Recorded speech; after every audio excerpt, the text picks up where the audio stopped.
Bunga obyektimiz ustanovka qilib ulab qo'yganmiz.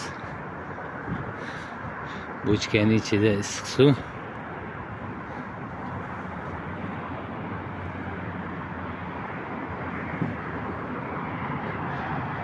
Mana bu bezapaskasi. Mana pari chiqayotibdi. O'sha davleni oshib ketganda mana shu yerdan par bo'lib chiqib turaveradi.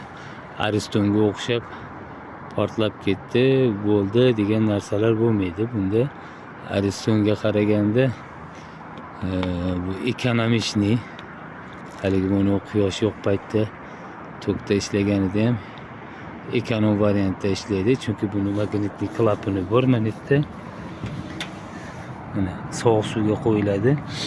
Sразу to'lib bo'lgandan keyin 100% bo'lgandan keyin sovuq suv yopiladi. Keyin to siz 75% issiq suvda ishlatmagunizcha sovuq suv kirmaydi. İchiga 25% qo'yganda keyin yana sovuq suvda ochadi o'zi avtomat tarzda. Bu haligi issiq suvni anchaga yetkazadi, ya'ni bu ekonom bo'ladi. Quyosh chiqqanda faqat quyoshdan ishlaydi. Mana shu ko'rbalar orqali isiydi. 10 oy absolutni besplatniy quyoshdan issiq suv qilib yetkazib beriladi. O'zi metal nijavika, chirimaydi, zanglamaydi, hech nima bo'lmaydi.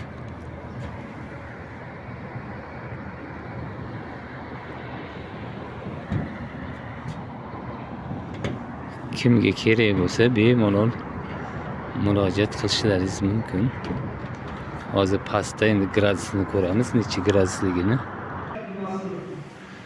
Bu videoda o'ynar ekan mana u. O'zi aslida o'ynamaydi, o'z suratini ham olaman. Hozir mana 59 gradus issiq suv bor ekan ichida.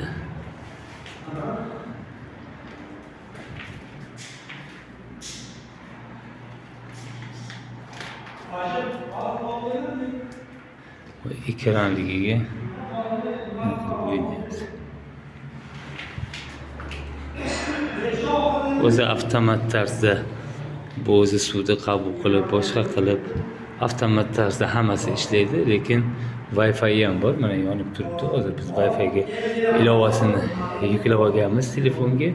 Sizga ham kimga ustanovka qilib beradigan bo'lsak, ilovasini yuklab berib, telefon orqali, ilovasi orqali boshqarsa ham bo'laveradi bemalol.